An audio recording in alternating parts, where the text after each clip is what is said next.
Et regardez ce qui se passe là-bas en Russie et en Iran. Les Russes ont envoyé ce navire militaire, d'après les rapports, et ils sont en train de faire une sorte d'exercice. Le ministère de la Défense russe a publié cette vidéo qui montre ce navire, appelé Stoïzik, arrivant au port d'Iran en pleine tension avec les États-Unis. On voit ici les capitaines des navires et de la marine iranienne qui font semblant d'être là, en train de planifier des choses, vous savez, une sorte d'exercice. Apparemment, il est certain que ce qu'ils rapportent dans le port iranien de Bandar Abbas avant les exercices militaires, c'est qu'ils vont faire cet exercice. Disons comme accord cette discussion, là-bas ils regardent les cartes et des choses de ce genre. L'exercice se fait avec le CRI, c'est-à-dire avec le corps des gardiens de la révolution islamique d'Iran, autrement dit la force militaire des ayatollahs. Eh bien, cela fait partie, disons, de ce que l'on vit dans cette région du monde. Vérifiez aussi le type et la quantité de déploiement d'avions militaires que les États-Unis effectuent en ce moment vers l'Italie, vers la Grèce, vers l'Allemagne, vers la Hongrie. Ou bien il y a beaucoup d'avions qui sont en train d'être envoyés en ce moment, et ceci serait, dans le contexte de ce qui se passe avec l'Iran, n'est-ce pas ? Déjà très près, si on regarde directement la carte, si les avions sont déployés ici, l'Iran est de ce côté, il ne reste donc plus qu'une très courte distance. Tous les avions militaires quittent les États-Unis pour se diriger vers cette zone et, en même temps, on observe des mouvements en Iran dans les zones ou installations nucléaires. Allons dans le détail de ce que l'on sait sur cette affaire. Et pendant ce temps, je vous demande un commentaire ou un like. Ce serait génial de savoir d'abord que vous êtes là, non ? Et remercier aussi toute la communauté qui nous regarde en différé. Merci aussi de participer, de nous laisser un commentaire. D'où nous regardez-vous et comment percevez-vous la situation actuelle ? Est-ce que le conflit va éclater ce prochain week-end ? D'un côté, il semble qu'ils veulent en parvenir à un accord, mais de l'autre, on observe des mouvements qui mènent à une escalade énorme. Les images que je montrais de ces installations, de ces sites nucléaires, des installations nucléaires, disons-le, car il n'est pas certain que ces zones servent à fabriquer des armes nucléaires ou simplement à l'enrichissement, comme ils le prétendent. Mais les images satellites montrent des fortifications dans les complexes stratégiques iraniens, tandis que Téhéran nie chercher à obtenir des armes atomiques au milieu d'une tension de plus haut niveau. Les images révèlent des mouvements stratégiques clairs. Des images satellites montrent des fortifications dans les complexes stratégiques iraniens. Téhéran busque. La construction a été accélérée.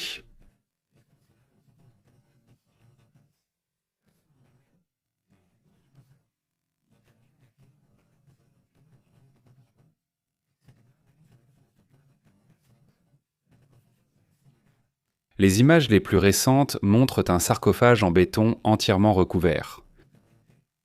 L'Institut pour la science et la sécurité internationale identifie également la zone comme faisant partie de la zone connue sous le nom de Telagan 2, où il existerait une chambre supposément cylindrique de haute résistance d'environ 36 mètres de long. Ce type d'infrastructure pourrait être utilisé pour des essais conventionnels, mais il serait également compatible avec le développement de composants liés aux armes nucléaires. C'est également dans le complexe d'Ispahan que des changements plus drastiques ont été détectés. Ceci fait également partie de ce qui est observé dans cette installation. À Natanz, par exemple, où il y a eu une activité vraiment intense ces derniers mois. Téhéran insiste sur le fait que son programme est uniquement à des fins pacifiques, mais cela n'a pas été crédible. Et pendant ce temps, on essaie de mener une négociation diplomatique, parce que l'étape suivante semble inévitable, celle d'un conflit. Déjà hier, certains membres du Congrès sont apparus à l'écran dans les médias en disant qu'il y a effectivement des risques, mais que bon. Peut-être que le plus grand risque serait de laisser les Iraniens posséder des armes nucléaires. Dans les médias israéliens, la phrase « la guerre est imminente » apparaît déjà, là-bas il se prépare déjà, selon des sources des médias israéliens. Les Israéliens avertissent qu'un conflit militaire pourrait commencer dans les prochains jours et se prolonger pendant plusieurs semaines. C'est-à-dire, ce week-end pourrait-il être le début d'une guerre ? Selon les sources citées par The Times of Israel et aussi par un autre média appelé Axios, ils assurent cependant qu'un affrontement entre les États-Unis et l'Iran pourrait commencer dans quelques jours. Nous n'avions pas vu cela auparavant, c'est-à-dire il y avait des défis, il y avait des tensions à un très haut niveau, mais qu'ils disent ouvertement que le conflit va pratiquement commencer dans les prochains jours, cela ne s'était pas vu. Merci aux fonctionnaires. Un fonctionnaire, disons, à l'intérieur de la Maison-Blanche, proche du cercle de Donald Trump, a révélé qu'il existe 90% de probabilité d'une action militaire dans les prochains jours ou au plus tard dans les semaines à venir. Mais il semble que la décision à la Maison-Blanche soit déjà prise. Oui, l'ancien chef du renseignement, c'est l'ancien chef du renseignement militaire d'Israël, appelé Amos Yadin. Il a assuré que nous sommes beaucoup plus proches d'un conflit qu'à n'importe quel autre moment, bien qu'il ait rappelé qu'une superpuissance n'entre pas en guerre en quelques jours sans avoir épuisé la diplomatie. C'est-à-dire qu'il faut d'abord prendre en compte de nombreux facteurs, surtout parce que sinon il pourrait même y avoir une guerre interne politique. Il ne va pas dire « Eh bien, tu es entré en guerre sans avoir épuisé toutes les voies diplomatiques. Donc toutes les voies diplomatiques seront épuisées, et ensuite, s'il y a affrontement ou non, on ira vers le conflit. » Les données de suivi aérien montrent le déplacement des avions américains F-22, F-35, F-16 depuis le Moyen-Orient, en plus des avions ravitailleurs pour le réapprovisionnement en vol. C'est un sujet très sérieux, il y a même des sites qui se consacrent uniquement à observer où vont les avions militaires de tous les pays. Donc ils ont montré un déploiement très important, pas une avancée, et tout n'est pas visible, c'est-à-dire que tout ne peut pas être vu. Certains avions sont plus furtifs ou coupent leur transpondeur sans qu'on le remarque, non ? Mais comment les détecter ? Les avions ravitailleurs et les avions ravitailleurs vont normalement avec plusieurs avions de chasse et leur donnent du carburant à chacun. Oui, donc, comme les avions de chasse ne peuvent pas aller d'un continent à l'autre, ils n'ont pas autant de carburant, ils sont très rapides, mais ils ont peu d'autonomie, disons. Pour la distance, des avions les accompagnent pour remplir leur réservoir, non ? Le classique. Alors, quand tout à coup tu vois un tas d'avions ravitailleurs partir vers le Moyen-Orient, tu te dis « Attends, et qui les accompagne ?» Sûrement beaucoup d'avions de ce type. Le secrétaire à l'énergie, de son côté, Chris Wright, a déclaré que les États-Unis auront l'avancée nucléaire iranienne d'une manière ou d'une autre, c'est-à-dire que les États-Unis auront l'avancée iranienne d'une façon ou d'une autre. En précisant que l'option militaire reste une option, l'Iran a annoncé des exercices navals avec la Russie. Comme je vous l'ai déjà dit au début de la vidéo, cela va se passer, d'ailleurs je ne vous ai pas dit où je crois, n'est-ce pas ? Je ne vous ai pas dit où cela va se passer, mais où cela va se passer. L'exercice militaire iranien aura lieu dans cette zone. Regardez, ici c'est l'Iran. Et les Russes et les Iraniens vont faire un exercice militaire dans le golfe d'Oman, à un certain endroit par ici, où se trouve le porte-avions des États-Unis. Voici l'un des porte-avions, l'Abraham Lincoln est ici, il se trouve dans cette zone, du moins d'après les dernières informations dont nous disposons. Et de ce côté, il y a l'USS Gerald Ford, c'est le plus grand que possèdent les États-Unis, le plus moderne, etc. Donc il y en a un ici et un autre de ce côté. Et juste en face d'eux, il y aura essentiellement les Russes et les Iraniens qui vont faire un exercice militaire. Après l'annonce de la fermeture temporaire du détroit d'Ormuz lors de leurs manœuvres. Celles qui ont eu lieu et celles qui vont avoir lieu, eh bien évidemment cela augmente la tension parce que si tu fermes le détroit d'Ormuz avec des armées militaires, qu'est-ce que c'est que ce petit bout-là ? Tu n'autorises pas le pétrole de tous les pays à sortir. Et même pour quelques heures, cela met tout en danger, car on se demande ce qui t'empêcherait de le faire plus longtemps. Il y a aussi un plan connu des Iraniens qui pourrait poser des mines sous-marines dans toute cette zone. S'ils posent des mines sous-marines, un petit bateau peut passer sans problème, mais un cargo ne peut pas passer. Un pétrolier ne peut pas passer car il exploserait. Donc s'ils posent des mines ici pour fermer le passage du détroit d'Ormuz, le passage, disons, serait vraiment compliqué et cela affecterait énormément le pétrole et l'économie mondiale. C'est-à-dire, ce n'est pas seulement le fait que le prix du pétrole baisse ou augmente, c'est l'effet domino que cela peut avoir sur l'économie de la planète. Ils diront que ce n'est pas juste une hausse des prix et que je dois payer plus cher le pétrole, mais qu'il pourrait aussi y avoir des pénuries parfois. Aujourd'hui, si j'attendais une livraison de pétrole à cette date, je dois désormais commander ailleurs, ce qui augmente le prix et le délai. Donc ce délai a aussi un coût. Et bon, vous savez, l'effet domino va se produire. Passons à d'autres points importants.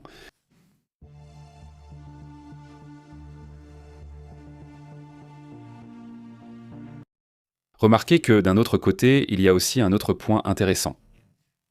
Donald Trump et le Premier ministre Starmer, le Premier ministre du Royaume-Uni, ont convenu de maintenir la pression diplomatique pour empêcher le régime iranien d'obtenir des armes nucléaires. C'est quelque chose de très curieux, quelque chose de très étrange, parce que tout indique qu'il va y avoir un conflit. Mais en même temps, ce commentaire est fait au sein du Royaume-Uni et des États-Unis. Ils disent donc qu'ils pourraient aller vers la voie diplomatique, et qu'en fait, c'est l'accord, n'est-ce pas, dit-il. Donald Trump et Starmer conviennent de maintenir la pression diplomatique maximale tout en poursuivant les négociations en Suisse, et alors que les menaces augmentent dans le golfe Persique. Le président des États-Unis, Donald Trump, et le Premier ministre britannique, Keir Starmer, ont eu cet appel essentiel pour coordonner une stratégie commune face au programme nucléaire iranien. Tous deux s'accordent sur un point central. L'Iran ne doit en aucun cas développer d'armes nucléaires. C'est ce qui a renforcé la coopération entre les alliés pour garantir la sécurité régionale. Cela dit, Downing Street a confirmé qu'ils allaient travailler en étroite collaboration avec des partenaires internationaux pour freiner toute avancée impliquant une prolifération d'armes nucléaires de la part des Iraniens. Eh bien, voilà où en est la situation sur ce sujet. C'est curieux parce que ce que dit Axios, ce n'est pas que l'information qu'ils ont de Washington, c'est que si l'opération militaire contre l'Iran commence, ce sera une opération très massive. Autrement dit, ils ne veulent pas d'une guerre longue, ils veulent quelque chose de rapide, pas renverser le régime des ayatollahs, mais essentiellement viser les principales bases et les installations nucléaires iraniennes. Et en dehors de cela, ils se retireraient. Autrement dit, cela pourrait durer quelques semaines. Ce n'est pas l'approche qu'ils ont en ce moment. Et en même temps, c'est un régime extrêmement instable, avec de très fortes protestations à cause de la manière dont ils agissent contre la population, surtout dans les moments les plus faibles du régime. De ce point de vue, passons aux autres sujets, allons aussi vers d'autres thèmes importants. Vous vous souvenez de ce monsieur, eh bien, hier nous parlions de ce personnage. Le régime du Venezuela l'a emprisonné comme ça, tout simplement, sans même dire pourquoi. Et maintenant, eh bien, on sait qu'ils l'auraient libéré, ils l'ont déjà libéré. Il est l'ancien directeur de PDVSA, il est resté sous contrôle judiciaire pendant que les enquêtes se poursuivent pour une présumée escroquerie et association. C'est ce qu'ils disent aujourd'hui. Le conseiller pétrolier américain, d'ailleurs, et ancien directeur d'État de PDVSA, Evan Romero, a été libéré, c'est-à-dire qu'il a été relâché ce mardi. Eh bien, hier, il a été libéré dans la soirée, selon les rapports, sous contrôle judiciaire, après avoir passé 4 jours. Détenu à Maracaibo, dans l'État de Zulia, cela à cause d'une supposée plainte pour escroquerie et association, selon ce qui a été rapporté. Le ministère public, sous le contrôle du régime chaviste, a indiqué que l'arrestation de Romero, âgé de 86 ans et possédant la double nationalité américaine et vénézuélienne, a eu lieu le 13 février à l'aéroport international de Chinita. Eh bien, il est là depuis le 13, alors imaginez-vous. Voilà, c'est ça le problème.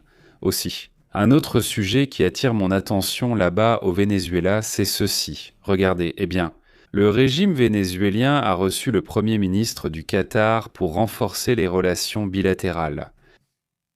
C'est curieux, Altani, assure-t-il, car il a eu ce rapprochement avec Caracas. Et bon, le Qatar est un allié des États-Unis. En ce moment même, eh bien, il atterrit au Venezuela, n'est-ce pas? Ça va aussi être intéressant.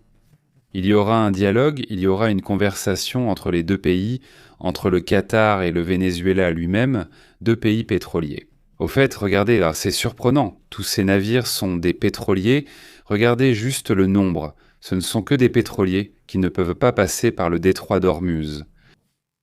Parce que, l'Iran fait des exercices militaires. Cela va durer quelques heures, mais quand même, ça attire l'attention. Regardez, la quantité de pétrole qui ne peut pas sortir dans cette vidéo publiée par les Iraniens montre des pétroliers qui ne peuvent pas entrer dans le détroit d'Ormuz, après avoir été fermé ou avoir été fermé pendant plusieurs heures.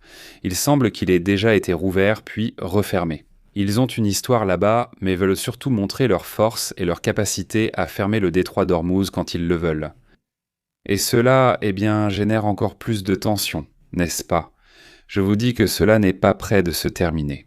Ils n'ont pas encore trouvé d'accord, et maintenant avec la situation actuelle, mais il se passe des choses en interne, regardez là-bas. En Iran, cette explosion a été signalée. D'après ce que l'on sait, elle a eu lieu dans la ville de Shahryar, pas dans la province de Téhéran, en Iran. Les médias locaux rapportent que l'explosion a eu lieu dans un dépôt contenant, selon eux, des munitions et du carburant pour du matériel militaire. Alors, qui en est responsable ou comment cela a-t-il explosé? Était-ce un sabotage? Était-ce autre chose? Que se passe-t-il là-bas en Iran? Cela attire également l'attention, évidemment. Regardez autre sujet en abordant aussi d'autres thèmes internationaux, n'est-ce pas? Allons en Biélorussie où il se passe aussi des choses assez intéressantes. Regardez là-bas, comme vous le savez, Loukachenko, n'est-ce pas? Également connu comme le dernier dictateur d'Europe. Non, c'est ainsi qu'on l'a appelé, ce qui n'est certainement pas le dernier, mais ce surnom qu'il porte attire vraiment l'attention. Ils vont sûrement en parler. En ce moment même, il y a un sujet concernant la guerre qui se déroule entre la Russie, l'Ukraine et la Biélorussie. Kiev impose des sanctions directes contre le dictateur biélorusse pour avoir facilité l'infrastructure militaire russe et permis le déploiement de missiles ou de Resnik sur son territoire. L'Ukraine sanctionne officiellement Alexandre Loukachenko. Le président ukrainien, Noémie Zelensky, a annoncé un nouveau paquet de sanctions contre ce personnage pour son soutien direct à l'invasion russe. L'Ukraine affirme que la Biélorussie soutient Moscou politiquement et fournit aussi des infrastructures militaires pour attaquer l'Ukraine. L'Ukraine rapporte que des infrastructures sont développées pour accueillir des missiles à portée intermédiaire d'Oresnik, ce qui représente une menace directe non seulement pour l'Ukraine, mais aussi pour toute l'Europe. La Russie aurait installé des stations de relais sur le territoire biélorusse durant la seconde moitié de 2025, augmentant la capacité de lancer des drones contre les régions du nord de l'Ukraine, de Kiev jusqu'à Bolnia. Plus de 3000 entreprises biélorusses sont impliquées. Le gouvernement ukrainien affirme que des milliers d'entreprises biélorusses fournissent machines, équipements et composants essentiels à l'industrie militaire russe. Il a également été affirmé que les entreprises biélorusses livrent des pièces essentielles à la production d'armement qui a été utilisée contre l'infrastructure énergétique et ferroviaire ukrainienne. Un autre point est que l'installation de missiles à portée intermédiaire en Biélorussie ne tend pas seulement le front ukrainien, mais augmente également la pression stratégique de haut sur le flanc oriental de l'OTAN. Autrement dit, cela peut affecter non seulement l'Ukraine en ce moment, à cette frontière-ci, et la proximité d'ailleurs avec la capitale, Kiev. Mais le fait d'opérer ainsi avec la Russie met également en danger la Pologne, la Lituanie et la Lettonie, principalement. Non, le flanc de cette partie de l'OTAN pourrait effectivement être en danger. Pour l'instant, il n'y a pas de réaction de la part de la Biélorussie, c'est-à-dire, pour l'instant, il n'est pas clair quelle sera leur réaction. Maintenant, cela fait presque 4 ans de guerre, c'est-à-dire que la Biélorussie, même si elle participe peut-être de manière plus indirecte, a aussi essayé de ne pas s'impliquer directement dans la guerre. C'est aussi un sujet qui attire l'attention car on sait que la Russie a voulu forcer la Biélorussie à entrer en guerre. Il faut rappeler que les Biélorusses ne soutiennent pas cette guerre.